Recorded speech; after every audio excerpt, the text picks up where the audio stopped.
Welcome to Spoonful of Strength, a podcast for people with chronic illness and the ones who love them. The compassion that you guys have really shines through. Rachel and Tina cultivate a sense of comfort. It was such a rewarding experience. They were great hosts. It was amazing. You are so kind. Spoonful of Strength has given us this great platform. They were so welcoming. Here are your hosts, Rachel and Tina. Welcome to this week's episode of Spoonful of Strength. Today, Rachel and I are going to be talking about physical activity and maybe some of the benefits, the challenges that some of us may find, adaptations. And then after that, we have Caitlyn, a young 16-year-old with POTS and just an amazing young person. So I know that this is a great episode to tune into. How have you been doing, Rachel?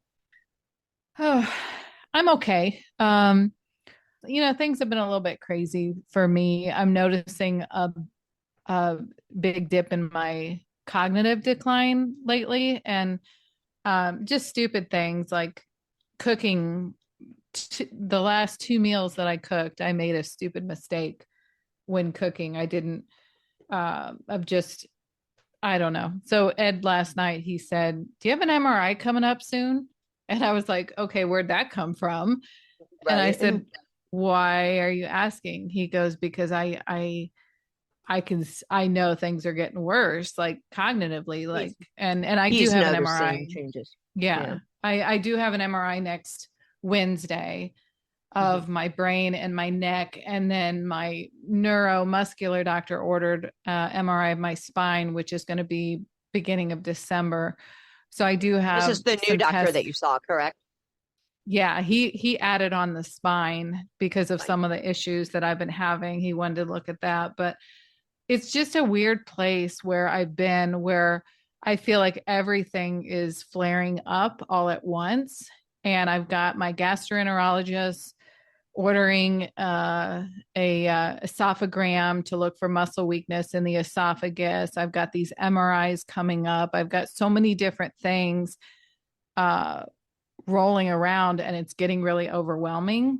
And so I decided last night to go back into my therapist, which is an expense for us, but with the support of Ed basically saying, you need this, because I haven't been there. I haven't been there since June of last year.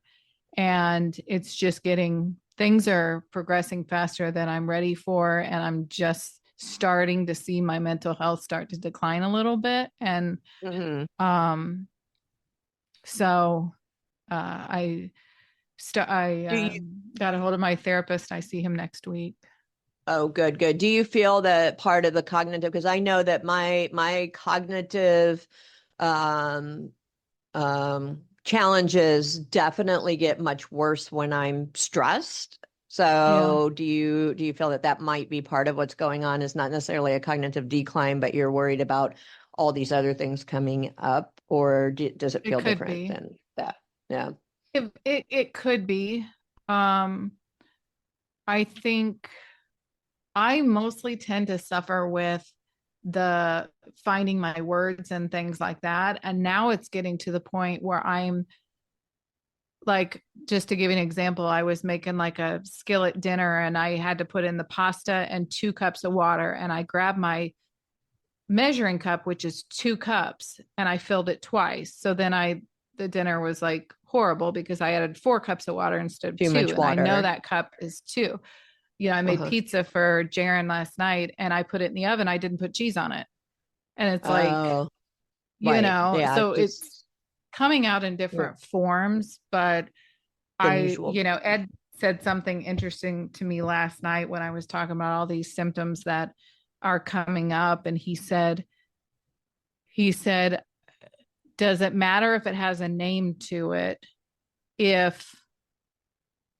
Am I just searching for a name to put to my symptoms, and that kind of hit me. And I said, I feel like I'm just, because there's so much going on, I'm desperately trying to find something that will then that I can turn around and say I can get relief from this. Right, Like, right. Yeah. you know, Yeah. It's in not other words, I think, knowing's not going to change it, but no, knowing might actually put you on a path of figuring out how to manage it. yeah. Like there's so much going on that I need something that I can take a pill for or do physical therapy for, or something that will relieve something, because it's just overwhelming. And I think that's where the mental aspect comes in, of just feeling like it's just all, but so I'm lucky that my therapist gives me about a 60% discount to see him. Oh, good. Yeah. Because he doesn't take insurance, and so he's Uh-huh. self-pay, and I've been working with him for so long. He is able to get me in at a discounted rate, and so I'm just lucky I've got that option to see somebody that works for you, or that works well with you. That knows my history and everything. So that's good. Now, you had mentioned a few weeks ago about cognitive therapy. Have you started that? No, I need to. That was something that Dave had mentioned. And that is something, I'm glad that you said that, because I hadn't remembered that, but I'm going to write that down, because that is something I probably need to look into, and see if that helps with the cognitive. But this is a low part, and I always come out of it. It's just, it seems like it runs in ebbs and flows of when everything's flaring and everything's, happening all at once. And, I just need to get through this and get all the tests to be done and everything. Right. Yeah. And at least try to hopefully get some answers. Have you ever tracked these like major big flare-ups, like what's going on right now, as far as like, are they seasonal? Are they revolving around a holiday? Are they revolving around a specific event that might have happened at the same time type thing? I feel like a lot of I feel like the fall is a lot worse for me. And have you heard of the October slide? Yeah. And I wonder about that, because I feel like I haven't had a flare. My last flare was in January. But it seems like the fall is always a little bit worse for me. Mm-hmm. Mm-hmm. And then I wonder if that's, the days are shorter. It starts getting colder. I know I struggle this time of year with seasonal affect disorder. And I was anticipating it to be a bad one this year, because remember, like a month or so ago, I was like, I already feel like this is struggling, and I'm probably going to have to take, like, some years I need to go on something, some years I don't. And I was like, I feel like I'm going to end up having to go on something this year. And surprisingly, that seems to actually have only lasted a few weeks, and it seems to be a little bit better. So I'm and also we'll see. You also have a great medicine right now by the name of Theo that you've got your grandson in this week. So I'm sure that helps. Yeah. It helps, but boy, am I tired. Like Grammy's tired. I couldn't imagine having a little one around at my age. And I know, but I'm sure it's filling your heart, but not helping your back too much. Yeah, it's not helping my back issues any, but actually he doesn't, even though he's 2, he weighs like no more than a freaking, like, I think a bag of potatoes weighs more than that than he does. So he's pretty easy to pick up and carry around. So we're talking about physical activity, which a lot of us with chronic illness, especially those with mobility issues, it can be difficult to do. I had an appointment yesterday with my general practitioner, and he asked, it was like a physical, it was easy appointment, but he said, tell me about your diet and your exercise. And I said, well, I said, right now, everything hurts so bad and my fatigue is really bad and my breathing is really bad. And so I'm really struggling with that. And I said, my diet is not the greatest because at this point I have to eat the things that I know will settle well and not cause me stomach issues. And, I thought about it and I thought, I feel like some people don't understand when you have a chronic illness, especially with mobility issues, how hard it is to sometimes do physical activities. But, I know the benefits of it are good, but it's hard when, especially with something like MS, because if you do too much, then you can get yourself done for the day, and managing those spoons and everything can be difficult. But what do you think, like some of the benefits of being able to stay active with a chronic illness? Yeah, I think in general, but especially with people with chronic illness, I feel like your body needs movement. And the more you don't move, the more, you get that lactic acid buildup. You've got, your joints just don't move as freely. I know that I need to get up and move more. And if I have been more of a couch potato versus actually up and active, I feel it more. Like when you do get up and move, like the amount of times I get up off the couch and Tate's like, you look like a 90-year-old lady, because, my hips are bothering me, or like right now, my back, like with my back and the sciatic that's going, but it's hard to, if you're not feeling well, it's hard to want to get up and do those, to move, even if your brain is telling you, okay, I need to get up and move because I know that helps my body. Like, with what I'm dealing with right now, the pain is awful trying to sit or even just lay down and like getting up and down off the couch. But the sciatic pain is much better if I'm up and about and moving. But just the simple movement of actually standing up is like so painful. And I'm like, I know I need to move and I'll feel better, but I don't want to move because it's going to hurt so much just to. So it can be, I can definitely see where it's, it's hard to convince yourself when when you're already in pain. It's hard to convince yourself that actually getting up and moving around is going to make that better. Yeah.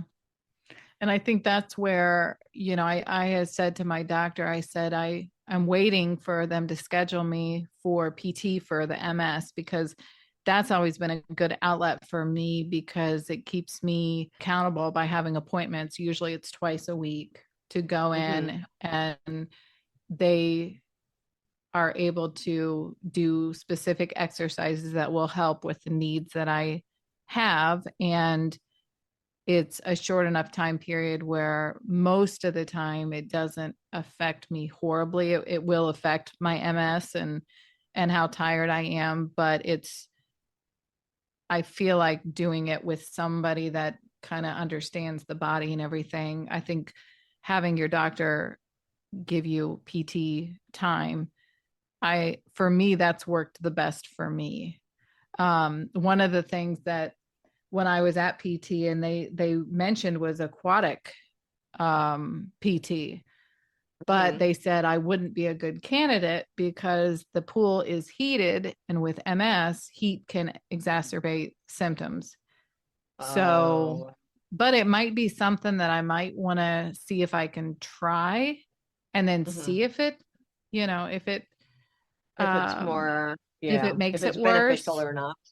Yeah, because a lot of my issues are with the stiffness and ability, not being able to stand for too long, and my strength is been reduced. And so that might be something that I may look into just to see if it would work. Yeah, I know I enjoyed number of years ago, I think it was 2016-ish, somewhere around there, I had a knee injury. And I had to go through all the PT before they would actually approve and say, okay, you need surgery to repair it. And I did water aerobics at the time. We had our Y membership, and I would join their water aerobics class, and really, really enjoyed it. Yeah. It I definitely may look into that. helps take the strain and the weight off of your joints while still being able to exercise. I was looking online, and I didn't realize that YouTube had so many chair yoga videos. I mean, I probably spent 30 seconds on there and found probably at least 10 different chair yoga. And that's something I think we mentioned in a previous episode. But for people that have balance or can't stand for long periods of time, that is something that is easily accessible and it's free. All you have to do is pull up your YouTube, and that's a good outlet. Yeah. And even like it's on, I know we also mentioned like Tai Chi, and in addition to yoga, and there's a lot of good Tai Chi, which is like a nice, and you can do like, you can find some that are like AM Tai Chi, which is meant to kind of get your body warmed up, and, those, fluid movements. And then you can do like a nighttime one that's meant to like kind of like more like calm your body down, calm your mind down to like get into that ready to sleep mode too. So yeah, YouTube definitely has a lot of free content out there that's good. Yeah. There's some great instructors that are wonderful with sharing their knowledge to others. Join Spoonful of Strength on Instagram, a community open to everyone. Whether you have a chronic illness or support someone who does, you are welcome at Spoonful of Strength. You'll get preview clips of the upcoming episodes and insight into my world as a spoonie. That's Spoonful of Strength, Spoonful with 2 L's, on Instagram. So we posted a question on Instagram, and the question was, how do you exercise when you have mobility issues? We've got some great responses. K-Ra, which is KAY_RA, says that they use a chair for stability. I'll bet I am able to still exercise just at a slower pace in my home. And Chronicles of the Enigmas said they do PT when they're able, and at home just gentle stretching or light exercises, just depending. KJ5 McCarthy said aquatic exercises with aqua dumbbells in the pool. And KJ McCarthy, that is Kimberly, and she's actually going to be our spoonie next week, so you'll be able to hear her story with her chronic illness. But again, some things that we've talked about is just kind of adjusting and adapting to the things that you can do. Do you think that there's a mental part of exercising when you have mobility issues, like a mental challenge of exercising when your body's not moving the way you feel it should? It was funny. Yeah, it's funny because I literally, right before you asked that question, my brain was going down that way, because I think like society in general has trained us to think that working out means going to the gym, lifting weights, using the elliptical or the bikes, or like doing major, a treadmill, like major cardio workouts and hardcore stuff. And that's not the case. Like gentle movement, any movement, no matter gentle or intense, is better than no movement at all. For example, like for those like Bill that was on a few weeks ago, that was a professional lacrosse player and probably was used to being super active and more intense workouts, that may have been more difficult to make that adjustment of like learning to tune down those workouts versus people who also. And on the opposite side of that are people who have never really been like interested in working out or exercise, or, you know, not super active people, training your brain of going, I need to do this. Mm-hmm. And not just telling yourself you need to do it, but actually physically getting up and doing it and doing it. Yeah. So it can be difficult on either side of the spectrum, really, of how you were before your chronic illness came about to begin with. And I mentioned it briefly at the beginning, but I know for myself, getting out of the house has been a lot more difficult lately. Whereas, you know, 6 months ago, I could run 3 different errands and I would be tired when I got home. But now I'm really limited to like one. Like if I go to the store just to get 3 or 4 things, that's about it. And I get home and I'm worn out. So there, especially with things like MS, there is sort of a anxiety about, is this going to put me not necessarily in a flare, but is this going to wipe out the rest of my day and tomorrow and the next day? Versus, I don't know. There's always been just this balancing act that I know with MS of don't overdo it. I don't know if I'm making any sense, but yeah, there's just always the sense of balancing, not overdoing it so that you're ruining the next day. And I don't know if it probably is an excuse, because I'm on the latter end of what you talked about, of people that, you know, exercising wasn't really a part of my week, even when I was healthy. But where I'm kind of in between, like I'm an active person, like, but I'm not a gym person, if that makes sense. Like I've never been one that loves going to the gym and using the workout equipment, but I will, you know, go out for long walks or hikes, or you know, I do like my elliptical here at home, but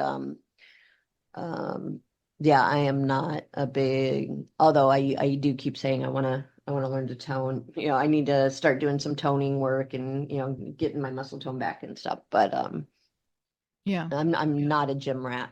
And no, I did join a gym earlier this year. I went probably twice a week, but the only thing my doctor allowed me to use was the recumbent bike.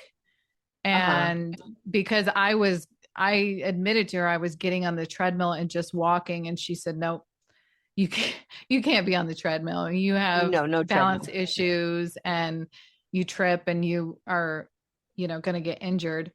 And so that was my main, you know, source of exercise. And then things happen with flare-ups and surgeries. And now I'm at the place where I'm not sure I could get back to being able to do that. So now I'm looking at things that are easier on the joints and things I can do at home. Yeah. And you brought up a really good point, though, was that you talked to your doctor and told her what you were doing, and she said no. So before you start anything new with any type of physical exercise, you definitely need to talk to either your general doctor or your specialist, whoever you feel best manages your chronic illness, to make sure that what you're wanting to start or what you're wanting to do is safe for you.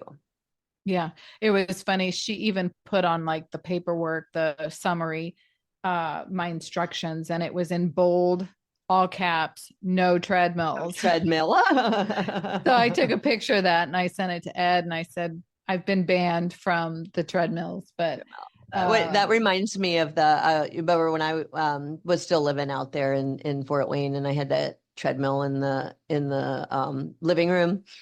I remember hopping on it early when we first got it, and they have that emergency clip that the clip that you're supposed to clip to yourself, and then if you fall, you know, if it I guess it's pressure. Yeah, if it pulls out, then the treadmill stops.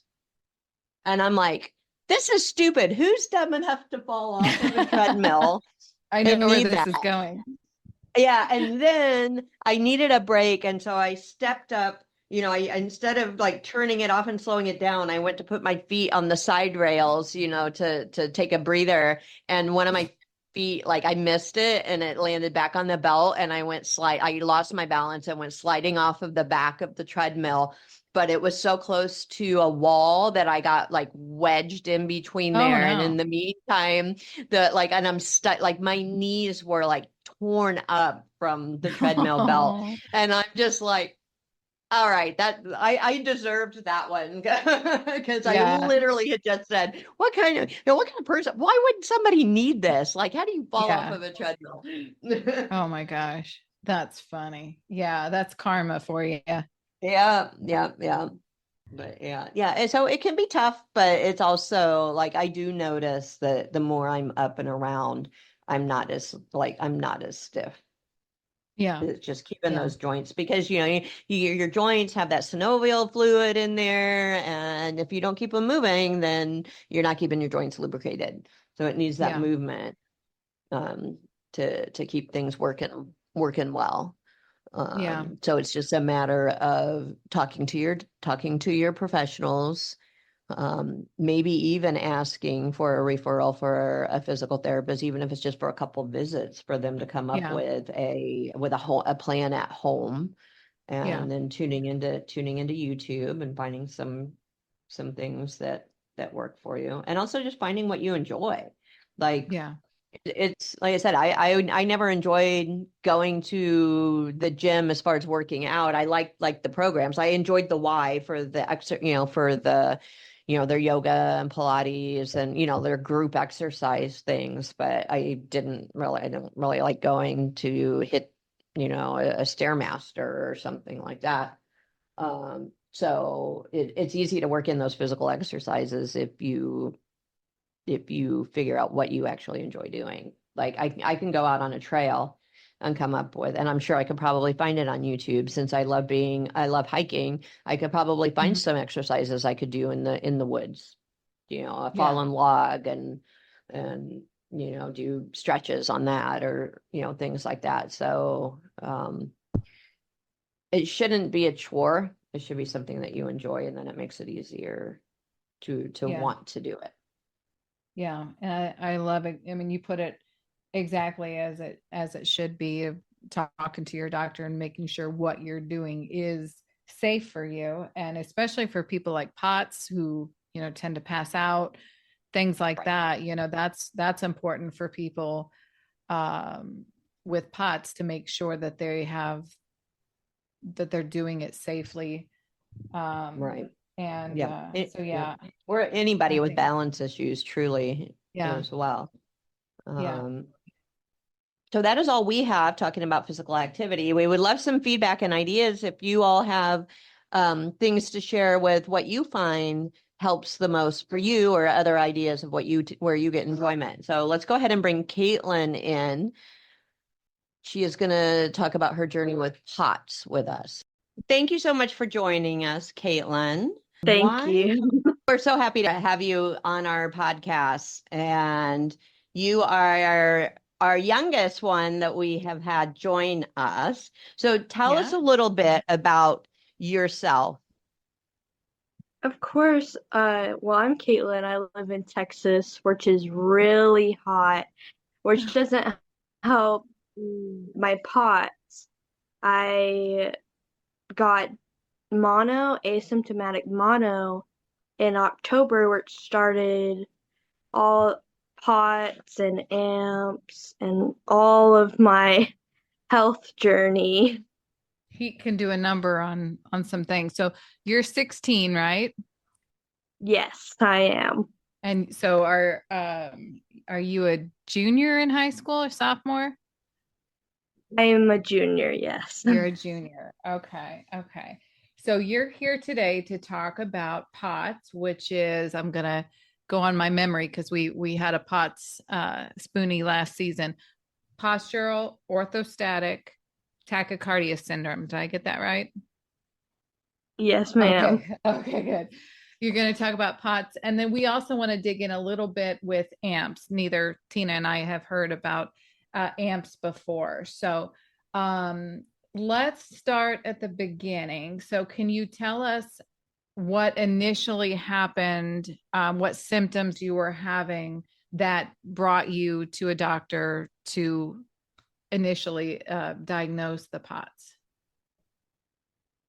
Yeah, so it all started back in, I would say, early October of last year, where I was sick for 24 hours. I kept on throwing up for 24 hours. And after that, I just had really weird symptoms, like my dizziness started from there, where I was dizzy every day and I didn't know what was going on. Nauseated, couldn't walk straight. I couldn't be in the car without getting motion sickness. So at first we thought that I had something going on with my ears. And actually what happened was I had something in my ear and we're like, oh, okay, that's what happened, where I got my dizziness from. But that ended up not being the case. So I stayed home from school for about 3 weeks, constantly on like telehealth with my primary care doctor. And then he gave me a referral to the rheumatologist. And then at the rheumatologist, she suggested that I had POTS, with all my symptoms, with the nausea, the dizziness. I couldn't keep my food down. I was very fatigued, where I would just sleep all day and sleep all night too. I just couldn't get enough sleep. And then I went to the cardiologist, and that's where I got diagnosed with the POTS, from doing the poor man's POTS test, where you lay down for 10 minutes and then you stand up for 10 minutes. And that's where we discovered that I had POTS. Can you tell us about AMPS? That, like Rachel mentioned, neither one of us had heard of AMPS. What is that? Yeah, so AMPS is, the full name for it is Amplified Musculoskeletal Pain Syndrome. Basically, it is like fibromyalgia. A lot of people call it childhood fibromyalgia, where my skin is very, very sensitive, and it fluctuates. It fluctuates from how sensitive my skin is, but mostly it's my nerves is what causes it. Really bad nerve pain. And my main issue is burning in my legs from the AMPS.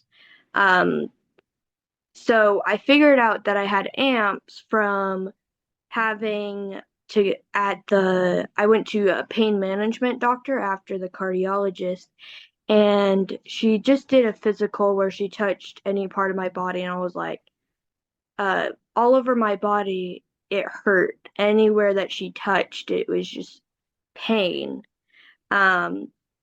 Basically, my nerves are not like normal people's nerves, and they're super heightened and super sensitive. So not only is it the pain that automatically when you touch, it's also the lasting pain is when, if you get like a dog scratch, it goes away for a little bit, but for me, it takes a couple hours for it to go away. Wow. Yeah.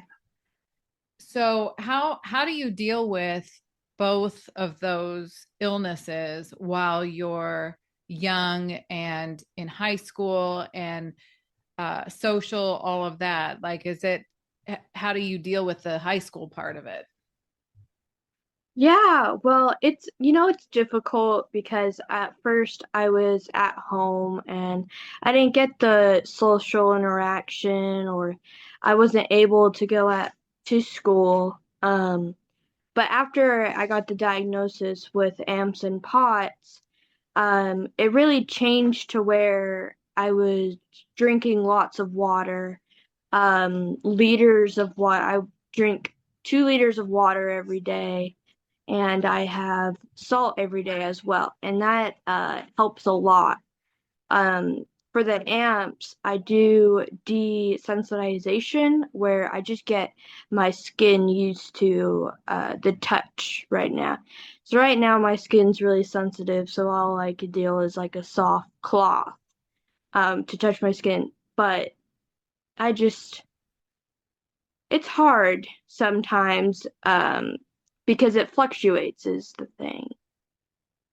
I imagine with the AMPS, you mentioned like soft clothes, but are they also you tend to go with the like more loose fitting clothes too? Yes, definitely.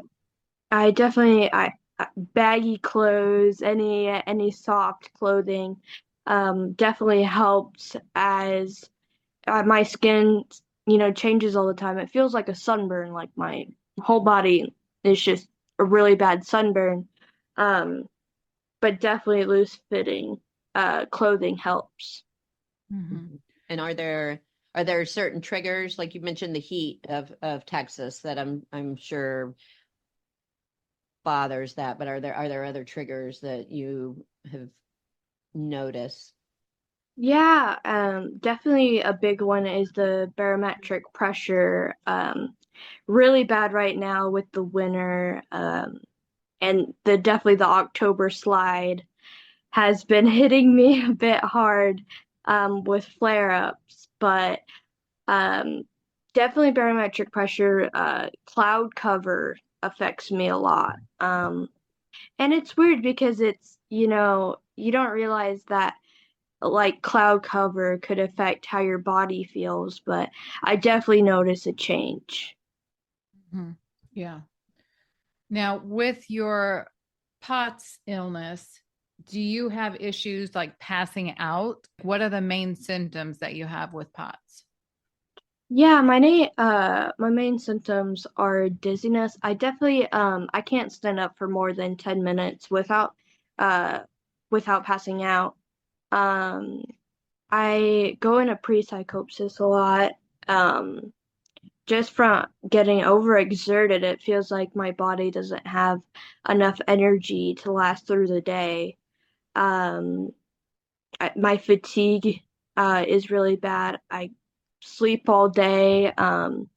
As of right now, I am going to school for a half day, which is 4 hours, and that seems all I can handle, and then I just sleep. Do you feel that this has changed you?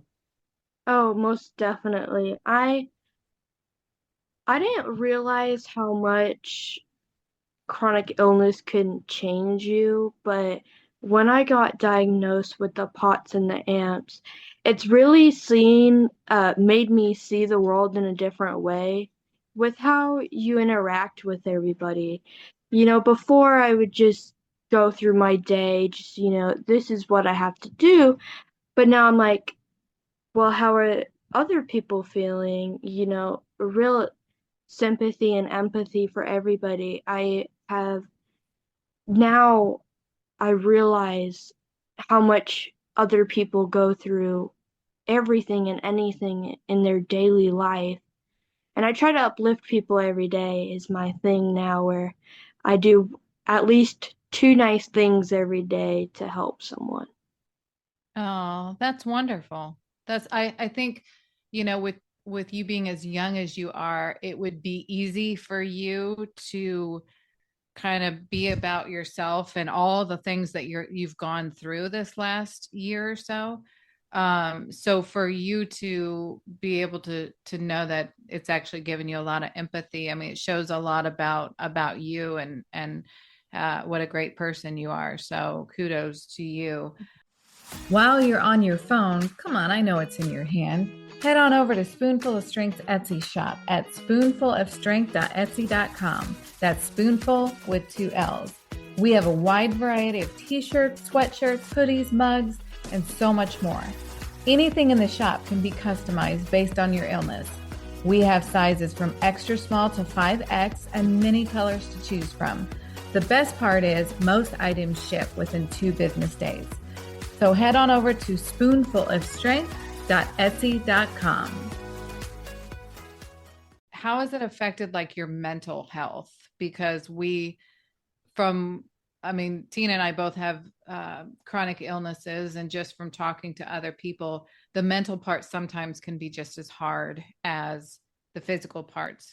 So how have you done? Yeah, my mental health have definitely fluctuated. I go through waves of, well, I'm not like everybody else. Definitely when I'm at school, it's like nobody's walking around with a cane, and, all these questions about I'm so different. But then it also fluctuates to where I'm in a positive mindset that there are people in the world that have POTS and have AMPS, and if I could just go through my day and show that I could do this, even if it's just one person in a day that sees me, just like pushing through, that's what I really enjoy, and that uplifts my mental health a lot. Good for you. I know a lot of our spoonies, and Rachel and I as well, realize that one of the important things that helps maneuver through a chronic illness is, we talk a lot about finding your purpose. So do you feel like this is shaping you into, kind of finding a purpose for the future? I'm curious, what are you thinking of? What would you like to do in the future once you finish high school? Yeah, I'm working towards to be a nurse. I really want to be a nurse, and what really has uplifted me to be a nurse, and being a nurse is really hard, being on your feet all the time, but I really want to do it. And I met a nurse who has POTS, and that really uplifted me to say that, I can do this. I can be a nurse. And I think, my purpose is to help people and to make people see, this is what I have, but this is what I can do, which is really nice. And, actually, I'm a part of a program called Cards to Warriors. I don't know if you guys have heard of that, but I'm a card crew for them. I just got a Halloween card from them, actually. Me too. Yeah. Yeah, me too. And that's, I love sending cards out to everybody and just hearing the stories and, just the couple of words that I can write on a card and how much that uplifts people is just, that's my purpose, is to help people. That's awesome. Yeah, we interviewed Cards to Warriors over the summer, and it's a great program. And I've signed up. Tina signed up. I've got my husband signed up, and I actually had surgery over the summer. And I'm not even exaggerating. I signed up for the happy meal. I think that's, when you're going through a surgery or a relapse or anything like that. I'm not even joking. I probably got 20, 25 cards throughout like a month span, and it was great. So I'm glad that you've connected with them and can do that. Yeah, it's really nice. Yeah. Yeah. Do you have a good support system helping you out through this journey? Yes, definitely. I believe my most would be my mom and my teacher, Mrs. Thompson. She was my Spanish teacher last year, but she is just, Mrs. Thompson is just one of those people that I just connected with, and we've just connected, and she checks on me every time that she sees me, and, she's just a wonderful person, and my mom has definitely helped me a lot. Her as well, she had an autoimmune disease when she was little, and she's in remission now. But she gets what I was going through and could see what her mom saw in her when she was going through that autoimmune. disease. So she has definitely helped me. She understands and she pushes me a lot, which I love because, it helps me in the end. My mom she helps me a lot. Oh, that's great. So you mentioned Cards to Warriors and writing the cards. What other do you have other outlets that you have found that help you? Yeah, I definitely I like to read, which helps me a lot. And a big one is I'm a big animal lover and I love cuddling my animals. And I have my dog Winnie, she's always by my side and she she's my dog. But I love cuddling her when I'm having a flare up, which is really nice. What kind of dog is she? I'm not really sure what She exactly like she a mixed is. breed?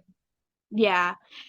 We got her at the shelter and they didn't exactly know what she was, but I would definitely say that she has lab in her, definitely. Yeah. It's amazing how much pets can help. I've got, like I said, mine at my feet right now, and he follows me around everywhere, and so pets are really good for the soul. Oh yeah, Tina's Mine's got one being over her ridiculous shoulder right now. Oh, so cute. Yeah. The Amazon truck just drove by, so I was out Oh. there, Yeah. investigating. Does your dog tend to tune in to when you're not feeling well? Do you find that she comes up and offers comfort Yes. without you I mean, necessarily calling for her? yeah. She likes to follow me around, but certain times when I'm having a flare up, she will be right next to me, cuddling me, just putting her head on me. And she loves to have like blankets or plushies. So she'll actually bring me those. And it's almost like a peace offering that's like, hey, it's okay. This is one of my prized Aw. possessions. You can have it, which is really nice. I Nice. actually read that because my dogs, when we come home, one of them always goes and grabs a toy, and I read that when they bring you their toy, that toy is their most prized possession, and so it's a way for them to say, they love you and they trust you, and because they're bringing you like their prized possession, and so that's really cool. But um with you working with Cards to Warriors and also being on social media, how has the social media helped as far as finding a community of other people with POTS or AMPS or even other illnesses that you can connect with? Yeah, definitely a big one is Facebook groups. I found a lot of POT support groups along with AMP support groups, and they've helped me to find new ways that to try to help to see if anything helps with different symptoms, and also just to rant about, a flare up or your bad day if you had a bad day at a doctor's appointment or whatever. But that has definitely helped me with social media is those Facebook support groups. Yeah. Yeah. Because I know you talked about your mom having been through an autoimmune disease and things. And sometimes when you have family around, they might be supportive, but they don't really understand, what you go through on a day-to-day basis. And so it's nice to be able to have people that understand how you feel and can empathize a little bit with you. Yeah. Definitely, yes. Is there anything that you would want to share with other people that are going through living with POTS or any other chronic illness? Anything that you would want to share from your experience? Yeah, I would definitely say to find a support system is a big one. Definitely, my mom and Miss Thompson have been mine along with my dog. But it could be anything to be your support system, and that has really helped. Anybody who has chronic illness, the mental health definitely matters, and just having something or someone there, to have a connection with definitely helps. And my message would be to find, your purpose in life, something to strive for, even though if you're having a really hard day, and you don't want to do anything, just find, something to do in a day, even if it's just, let me get a sip of water, just something to do, something to strive for is definitely a big one. Definitely a big motivator to keep on going if you have a really hard day. Good. I don't know. I can't believe you're 16. I think you've got way too many smarts in your brain. I was just thinking the same thing, literally thinking the same thing. I think it's I awesome. agree. Yeah. It's awesome that my mom you've got so much knowledge. says I'm old soul. I can see that. Yeah. Thank you. Yeah. And I'm sure it has a lot to do with the way your mom raised you of what you are today. But it's amazing how you've taken something like these chronic illnesses and turned it around to be positive and to learn how to be more empathetic and to really shine a brighter light on that. You summed it up exactly where I was going as far as just the maturity level of and how graciously you're maneuvering through this at such a young age. Because I feel like I don't know, like thinking back of being a junior in high school, I don't know how I would have handled what you're going through. Yeah. Thank you. I definitely believe my mom is just amazing. She has helped me so much with my chronic illness. That's so great. That's so great. And we just wish the best for you as you continue on. And we just thank you so much for coming on to talk about this. Thank you so much. This has been amazing. You guys are wonderful people. Oh, you're so sweet. Thank you so much. And give your mom a big hug. And we know she's been such an important person. So give her a big hug, and we appreciate her as well. Yes, thank She's you. pretty special too. Yeah, I know she is, definitely. So what a sweetheart. So sweet. I know. Very sweet. Very sweet. Yeah.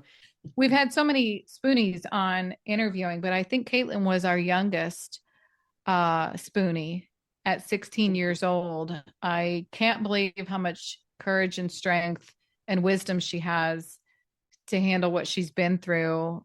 I certainly don't know that I would be able to handle everything that she's had to handle at being in high school and being 16. But I think it was a great interview, and really appreciate her coming on and talking with us. On next week's episode, we're going to talk about managing the holidays with chronic illness and all of the challenges that come with that. In our second part of the episode, we're going to introduce Kimberly, and she's going to be coming on to talk about her ankylosing spondylitis. And we're excited as we get closer to Christmas to wrap up our season 2 in just a few weeks. So we hope you have a great week, and we'll talk to you soon. Take care.